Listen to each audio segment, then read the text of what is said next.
অনেক তো খেলে ৩০ বছর পুরনো পাইস হোটেলে, ৪০ বছর পুরনো পাইস হোটেলে, কখনো কি ১০০ বা তার বেশি বছর পুরনো পাইস হোটেল থেকে খেয়েছো?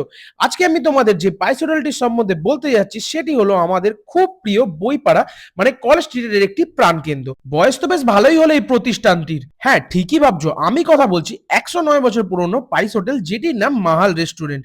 নাম রেস্টুরেন্ট হলো, এটা একটি পাইস হোটেল। তোমরা হয়তো অনেকেই বলবে শুধু কি পুরানো হোটেল হলেই হবে, খাবারের টেস্ট কেমন? আমি যখন গিয়েছিলাম তখন দেখলাম প্রায় বাচ্চা থেকে বুড়ো সবাই হাত চেটে খাবার খাচ্ছে। কেউ খাচ্ছে পাবদা মাছ, কেউ নিচ্ছে মাছের মাথা দিয়ে পুঁই শাকের সবজি, কেউ নিচ্ছে ভেটকি পাতুরি, আবার কেউ কিন্তু কচু পাতা চিংড়িটাও ছাড়ছে না। আমি কিন্তু অনেক কিছুই নিয়েছিলাম, কিন্তু সাথে রগরগে খাসির মাংস ঝোলটাও কিন্তু নিয়েছিলাম। খাবারের টেস্ট ছিল অসাধারণ। তবে হ্যাঁ, দামটা বেশ ভালোই ছিল। এই বিষয় নিয়ে সমস্ত কিছু ডিটেলসে একটা লং ভিডিও আমি আমার চ্যানেলে অলরেডি পোস্ট করে দিয়েছি। যারা চাও নিচে রিলেটেড সেকশনে দেওয়া লিঙ্কে ক্লিক করে লং ভিডিওটা অবশ্যই দেখে নিতে পারো। আজকের মতো এই পর্যন্তই। এরকম ভালো ভালো আর ইনফরমেটিভ ভিডিওস দেখতে ফলো করে নাও বংশাকাকে। বাই।